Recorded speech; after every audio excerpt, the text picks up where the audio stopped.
अभी प्रोजेक्ट तो आपने बहुत बड़ा किया है, ड्रिप इरिगेशन हो, नेपियर की लागत हो, सब कुछ हो। अभी 200 एकड़ में आपने पूरा प्रोजेक्ट किया है, तो ये कोई आसान बात नहीं। खर्चा तो बहुत लगा होगा। खर्च की अगर हम बात करने जाए तो सबसे बड़ा खर्चा इरिगेशन सिस्टम का हुआ, तो उसका भी लागत हमको लगा है। तो कुल मिलाकर हमारा प्रोजेक्ट 15 करोड़ में 200 एकड़ का अभी तैयार हुआ है। स्प्रिंकलर में भी हम गए रेनगन के ऊपर, जो 38 मीटर 38 मीटर से लेकर 41 या 41 मीटर तक का हमारा रेनगन का रेंज है, डिपेंडिंग अलग अलग जगह पर।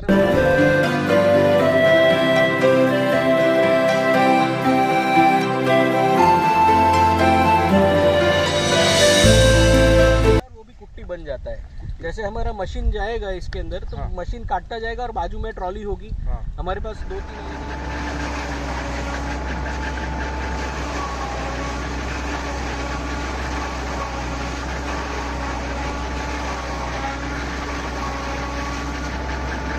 तो 1 करोड़ के आसपास की हमने गोबर की खाद, दूसरी बैक्टीरिया वगैरह कल्चर्स और ये सब 200 एकड़ का मिलाकर उतना 1 करोड़ के आसपास हो जाता है।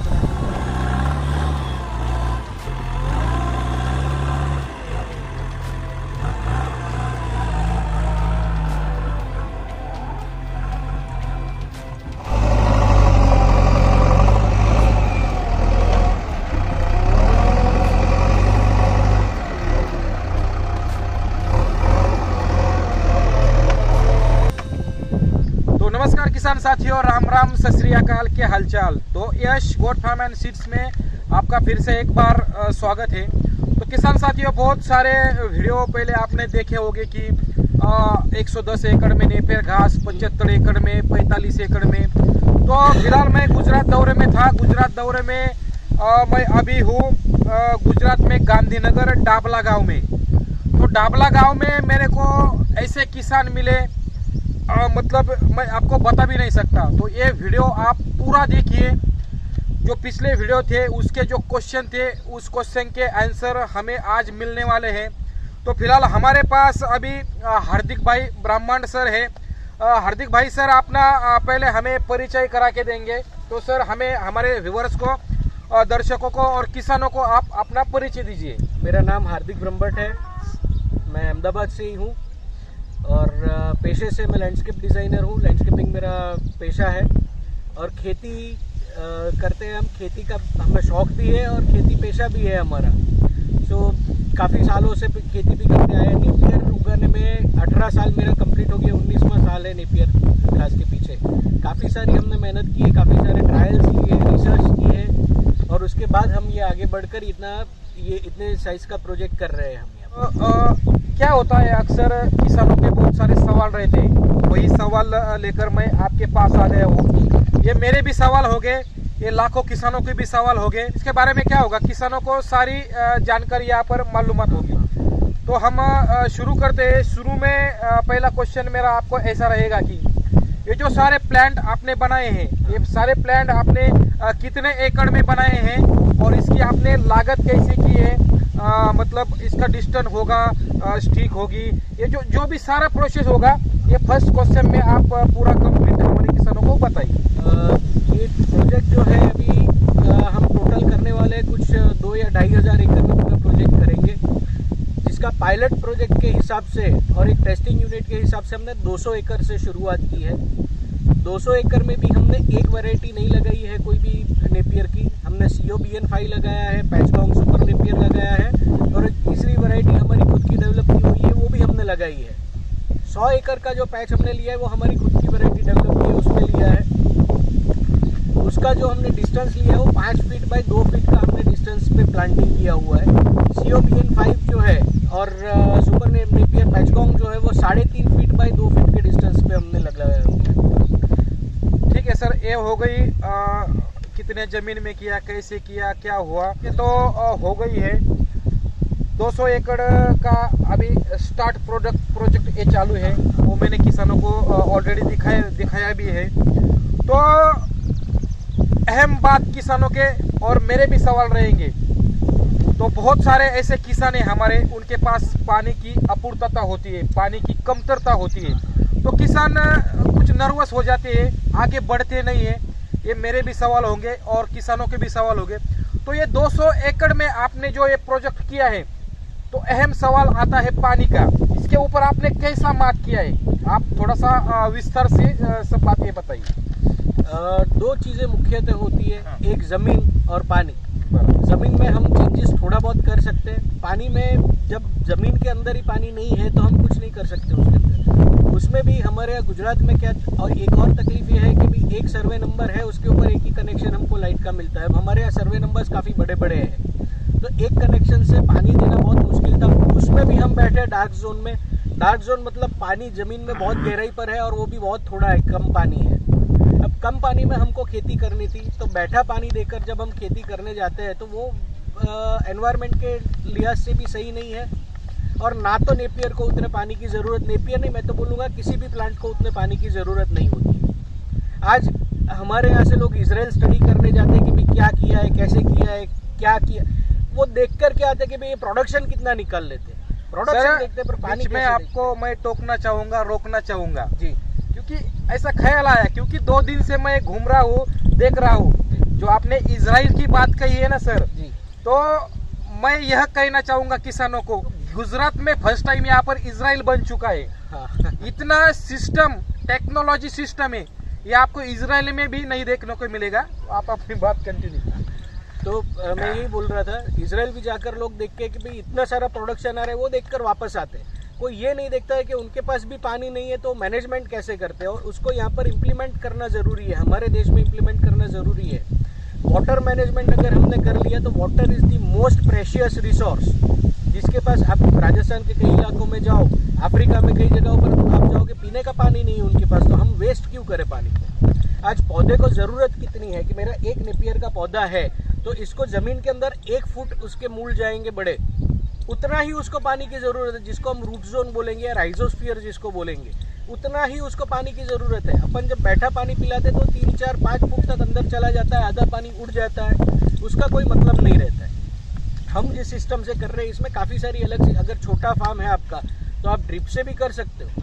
हम इतनी बड़ी खेती करने जा रहे हैं तो ड्रिप पॉसिबल नहीं है हमारे लिए करना, क्योंकि अगर बीच में से कहीं चूहे ने काट दिया या हम मशीन से घास को काटते हैं, निराई गुड़ाई हमारा मशीन से होता है, तो उसमें ड्रिप डिस्टर्ब हो जाता है। तो हमने स्प्रिंकलर इरिगेशन सिस्टम, स्प्रिंकलर में भी हम गए रेनगन के ऊपर, जैसे आगे भी आपको आगे की वीडियो में बताया, आपने रेनगन का भी वीडियो देखा होगा कैसे होगा। सो 38 मीटर, 38 मीटर से लेकर 41 या 41 मीटर तक का हमारा रेनगन का रेंज है, डिपेंडिंग अलग अलग जगह पर हम ट्रायल्स ले रहे हैं उस हिसाब से। उसी से हमारा खाद जाता है, उसी से हमारा पानी जाता है, जितना पानी चाहिए उतना ही पानी खेत के अंदर जाता है। जैसे हमको सर्दी के अंदर कम पानी चाहिए, बारिश है तो पानी हमको चाहिए ही नहीं होगा, वैसे भी गर्मी की सीज़न जब आती है तो हमको ज़्यादा पानी चाहिए होगा, तो उस हिसाब से हम अपन पानी का लेवल सेट कर सकते हैं। खाद कौन सी जगह पर कितना देना है वो भी हम कर सकते, सोचकर फिक्स कर सकते हैं कि खाद इतना ही जाना चाहिए। खाद में भी जो हम अभी कर रहे हैं यहाँ पर 100% इट इज़ ऑर्गेनिक, हम कोई केमिकल्स यूज़ नहीं करते। जीवामृत, डिफरेंट बैक्टीरिया, अलग अलग बैक्टीरिया के कल्चर्स होते हैं या फंगस के कल्चर्स होते हैं, उसी के ऊपर ज़्यादा फोकस कर हम ये पैदावार लेते हैं। एक प्लांट को हमारे हिसाब से अगर हम सोचने जाए तो 150 से 200 लीटर पानी की आवश्यकता होती है एक हार्वेस्ट पर। जब तक आप एक कटाई करोगे तब तक वो 200 लीटर ज़्यादा से ज़्यादा एक प्लांट पानी पिएगा आपका, उससे ज़्यादा पानी आपको ज़रूरत नहीं पड़ेगी। ठीक है, ये पानी का इन्होंने बता दिया है। और भी जो पानी का नियोजन, जो ड्रिप इरिगेशन है वो किस तरह से किया है, क्या है, वो इसके ऊपर एक अलग से एक सेपरेट वीडियो मैंने बनाया है, वो वीडियो आप चैनल पर जाकर देख सकते हो। तो नेक्स्ट क्वेश्चन के ऊपर हम जाते हैं। सर, अभी खाद का नियोजन होगा, निराई गुड़ाई का नियोजन होगा, इसका इतनी बड़े पैमाने पर एक खेती है, 200 एकड़ में पूरे प्लांट है, तो मजदूर भी ज़्यादा लगते होंगे, खाद भी ज़्यादा लगता होगा, इसके बारे में आपने क्या नियोजन बनाया है? देखिए, सबसे पहले अपन मजदूर की बात करें तो मजदूर आपको 1-2 महीना तक मिल सकते हैं, बराबर। उसके बाद आप सोचने जाओगे कि कंटिन्यूस मुझे इतनी बड़ी खेती में इतना लेबर चाहिए, तो लेबर में सबसे ज़्यादा इंसान हार जाता है खेती में लेबर से, क्योंकि दिवाली आई तो हमें गांव जाना है, होली आई तो गांव जाना है, ये त्यौहार है तो ये हो गया, ऐसे कर हमको लेबर में ज़्यादातर प्रॉब्लम आती है। खेती ऐसी चीज़ होती है, और पशुपालन और खेती ये दोनों ऐसी चीज़ होती है कि वहाँ पर हम 2 दिन शटर बंद कर उसको ताला मारकर नहीं रख सकते, उसको तो 24 घंटा मेंटेन करना ही पड़ेगा। सो जब हमने पहले इनिशियल शुरुआत की तब हम पर एकड़ हमारे 3 से 4 आदमी जाते थे, 3 से 4 लेबर हमारी जाती थी। पहली 2 निराई गुड़ाई जब हुई, जब पहला हार्वेस्ट हमारा शुरू होने लगा, तब तक निराई गुड़ाई की समस्या हमको लेबर से हल करनी पड़ती। एक बार घास ने बढ़वार ले ली ठीक से, उसके बाद उतना निराई गुड़ाई बीच में नहीं रहता है। अब जो निराई गुड़ाई रहता है तो हमने जो प्लांट के बीच में स्पेसिंग दी है वो इस हिसाब से दी है कि उसके अंदर ट्रैक्टर आराम से चल सकता है, छोटे ट्रैक्टर्स चल सकते हैं आराम से। तो निराई गुड़ाई हम मैकेनिकली ही करते हैं। रही बात लेबर की, तो लेबर इनिशियल जैसे मैंने बताया 3-4 आदमी पर एकड़ हमको चाहिए होते थे। वो कब तक? वो पहले 3-4 महीने तक। उसके बाद हमको लेबर की उतनी ज़रूरत यहाँ पर नहीं रहती है। लेबर अगर ऐसा है कि भाई 1 महीना लेबर छुट्टी पे चली जाती है तो हमको कोई इश्यू नहीं रहता है उससे। सारी की सारी लेबर, ट्रैक्टर के ड्राइवर्स हमको चाहिए जो मशीन हमारे जो हार्वेस्टिंग के मशीन्स है वो मशीन्स चला सके। 2-3 और ड्राइवर्स चाहिए जो पीछे पीछे घास को काटने के बाद जो हमको मेंटेनेंस देना पड़ता है घास को, एक बार थोड़ा बहुत जोत देते हैं हम खेत को, या उसके अंदर कुछ गोबर की खाद वगैरह जो भी हमको डालनी है वो सब जो करना पड़ता है, उसके लिए थोड़ा बहुत हमको रहता है। बाकी लेबर फ्री टोटल मैं बोल सकता हूँ कि जो प्रैक्टिकल लेबर जो हम खेती के अंदर सोचते हैं उतनी लेबर इसके अंदर नहीं लगती है। इनिशियल खर्चा आपने ठीक से संभाल लिया, कर लिया, उसके बाद आपको ज़्यादा लेबर नहीं लगेगी। तो अभी 200 एकड़ का पूरा प्रोडक्ट चालू हो गया है। आपका सफ़र लंबा है, 2-2.5 हज़ार एकड़ में आपको जाना है।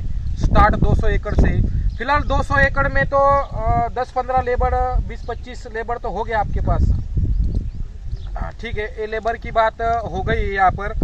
तो उसके बाद अभी 200 एकड़ पूरा प्लांट है, फिर ये सब हाथ से काटते होगे क्या? कटिंग वगैरह का कैसा है? हाथ से नहीं कटता है, सारा मशीन से कटता है और वो भी कुट्टी बन जाता है। जैसे हमारा मशीन जाएगा इसके अंदर तो मशीन काटता जाएगा और बाजू में ट्रॉली होगी।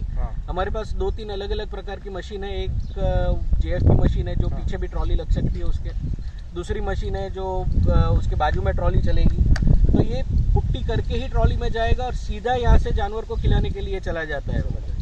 मतलब कि जैसे कि जो गन्ने का मशीन होता है, गन्ना काटता है, जैसे डायरेक्ट ट्रैक्टर की ट्रॉली में उसका मटेरियल पड़ता है, वैसे ही मशीन से ये कट होता है।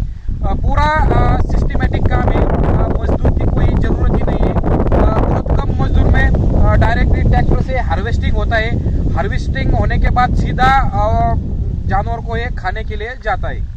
और भी ऐसे सवाल मेरे भी मन में है। अभी 200 एकड़ से आपने स्टार्ट किया है, पूरा 200 एकड़। तो ये कटिंग होने के बाद इस मटेरियल का आप इतना सारा मतलब क्या करते हो इसका? ये मटेरियल जैसे ही यहाँ से कट होता है वैसे हमारे यहाँ ये जो हमारी पांजरापोल है यहाँ पर 8,000 के करीब जानवर है। तो जैसे ही यहाँ से कटिंग हुआ वो सीधा 15 से 20 मिनट, ज़्यादा से ज़्यादा 20 मिनट के अंदर जानवर को परोस दिया जाता है। अभी हम जो परोस हैं वो नॉर्मल ट्रैक्टर ट्रॉली से हम कर रहे हैं, लेकिन धीरे धीरे हम एक और टेक्नोलॉजी डेवलप कर रहे हैं कि ट्रैक्टर उसका ट्रॉली भी मैकेनाइज्ड होगा। तो जो गिराना पड़ता है या एक ही जगह पर गिरता है फिर उठाकर हमको जानवर को देना पड़ता है, वो सब भी चला जाएगा और एक साथ हम लाइन से पूरा उनको दे सकेंगे सारे जानवर। मतलब जो 200 एकड़ में पूरा नेपियर घास फैला हुआ है, इसका स्टेप बाय स्टेप कटिंग होता है। कटिंग होने के बाद अगले कुछ मिनटों में जानवर के लिए खाने में ये जाता है। बहुत अच्छी जानकारी यहाँ पर हमें देखने को मिली है। तो अहम सवाल ऐसा आता है, मेरा भी रहेगा, किसानों के भी रहेंगे। अभी प्रोजेक्ट तो आपने बहुत बड़ा किया है, ड्रिप इरिगेशन हो, नेपियर की लागत हो, सब कुछ हो। अभी 200 एकड़ में आपने पूरा प्रोजेक्ट किया है, तो ये कोई आसान बात नहीं। खर्चा तो बहुत लगा होगा। ये पूरा डेवलपिंग करने के लिए पूरा खर्चा कितना लगा है आप? खर्च की अगर हम बात करने जाए तो सबसे बड़ा खर्चा इरिगेशन सिस्टम का हुआ।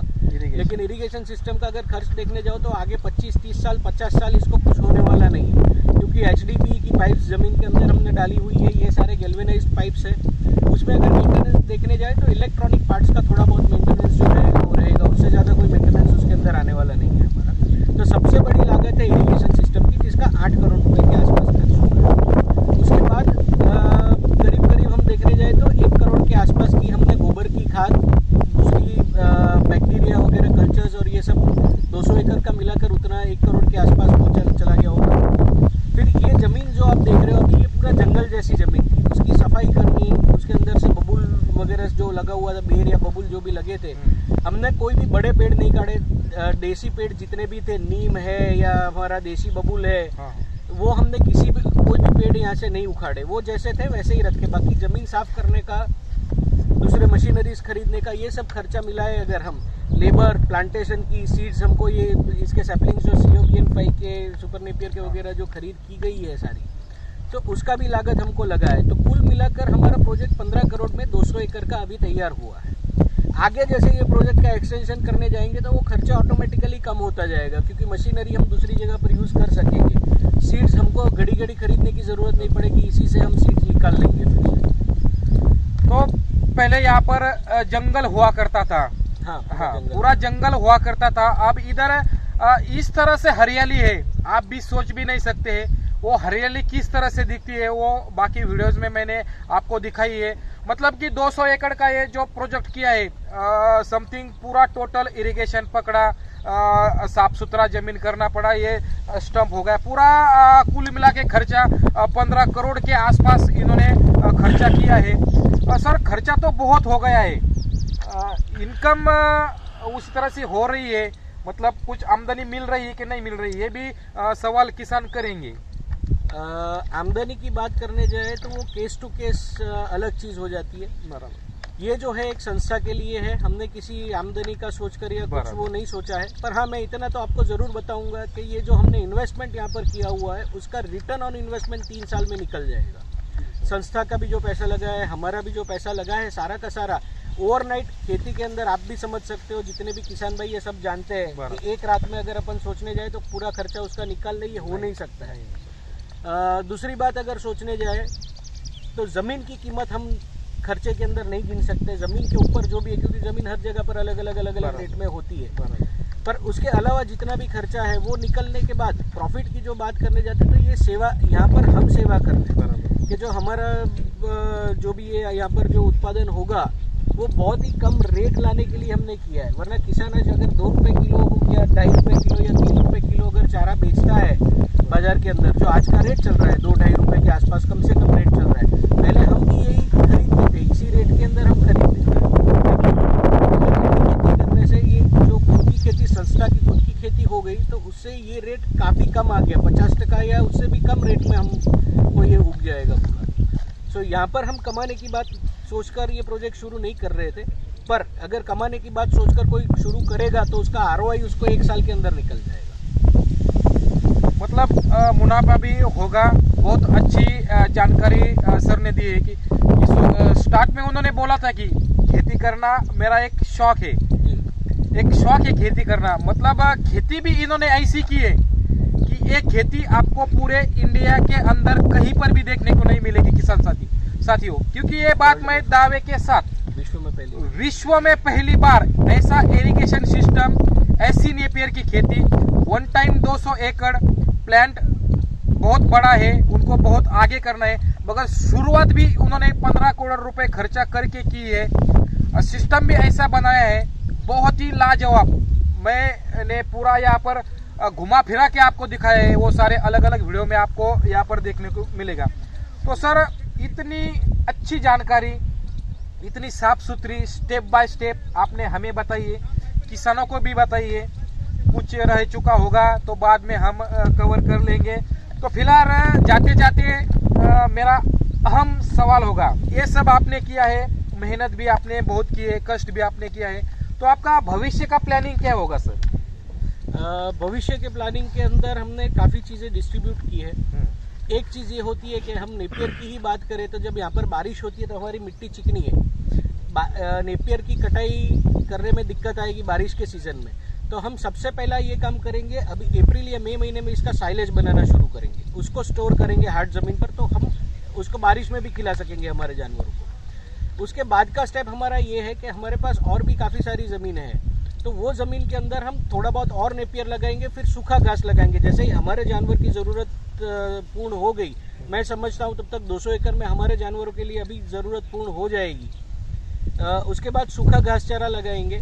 वो सूखा घास चारा हम दूसरी गौशालाओं को भी भेजेंगे, जो आसपास गुजरात के अंदर दूसरी गौशाला जिनके पास धन की कमी है, जिनके पास घास चारे की कमी है, या जब सूखा पड़ जाता है तब काफ़ी जानवर परेशान रहते हैं, तो उनको भी वो मदद हो जाए। ये जीवदया की संस्था है। हमारे जो ट्रस्टी है श्री सम्बित भाई लाल भाई, उनका एक उद्देश्य है कि अपन जीवदया की संस्था से ऐसा नहीं करना चाहते कि सिर्फ हमारे ही जानवर को संभाले। जीव हर जगह पर है, तो वो हर जगह पर वो जीव को संभालना चाहिए। उनको थोड़ा बहुत हम सहकार किस प्रकार से दे सके, तो यहाँ जो घास चारा हम उगाएंगे उसमें कोई भी प्रॉफिट कुछ भी नहीं लेकर ही वो घास चारा सीधा उनको पहुँचेगा। जो भी जिनके जानवर को ज़रूरत है उस जगह पर वो घास चारा पहुँचेगा। ये एक चीज़ हो गई। दूसरी चीज़, आगे जाकर इसी मॉडल को हम जितने हो सके उतने ज़्यादातर लोगों तक पहुँचाएंगे।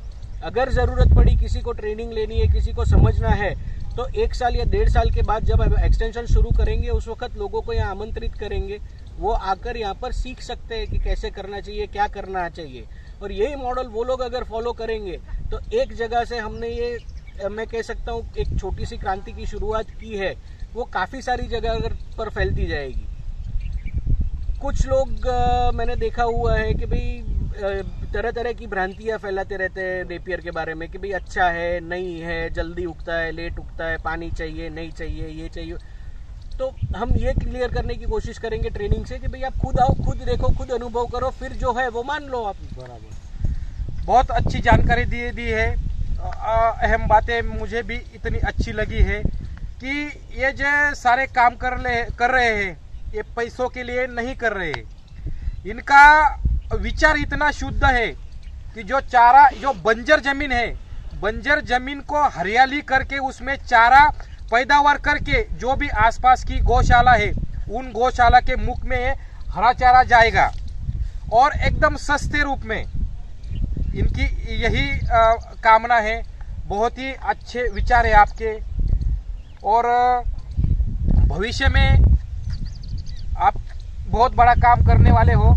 मैं अभी से यही बोलूँगा किसान साथियों कि ये जो काम है, इन्होंने जो ये काम किया है, ये विश्व में आपको किधर भी नहीं मिलेगा। अभी जो 200 एकड़ का जो प्रोडक्ट इन्होंने जो बनाया है, जो डेवलप किया है, ये लाजवाब। और मेरे पास शब्द भी नहीं है किसान साथियों आपको बोलने के लिए कि जो ऐसा प्रोजेक्ट है 200 एकड़ में जो नेपियर घास की यहाँ पर खेती की है और जो नेपियर घास यहाँ पर उगाया है और जो अन्य जानवरों को खाने के लिए जा रहा है, ये लाजवाब है, देखने के काबिल है। ये विश्व का पहला ऐसी खेती होगी, ये जो प्रयोग होगा, ये ड्रिप इरिगेशन होगा, ये बंजर जमीन को हरियाली करने का होगा। तो बहुत आज मैं खुश हो गया, मेरा दिल भी प्रसन्न हो गया। आपके विचार भी हो गए और आपकी जो टेक्नोलॉजी करने की जो क्षमता है, किसानों को प्रोत्साहित करने वाली ये चीज़ें है सब कुछ। किसानों से ही हमने सीखा है और वही चीज़ अगर हम किसानों को दे सकते हैं तो इससे बढ़िया बात और क्या हो। बढ़िया बात। सर, मिलकर बहुत अच्छा लगा आपसे। बाकी सब वीडियोस में मैंने अलग अलग स्टेप पर सारी बातें दिखाई दी है, वो वीडियो भी आप जाकर देख सकते हो हमारे चैनल पर। और बहुत ही जानकारी हमें प्राप्त करने के लिए और हमारे किसानों को बताने के लिए फिर से एक बार मैं तहे दिल से आपका यहाँ पर धन्यवाद करता हूँ सर।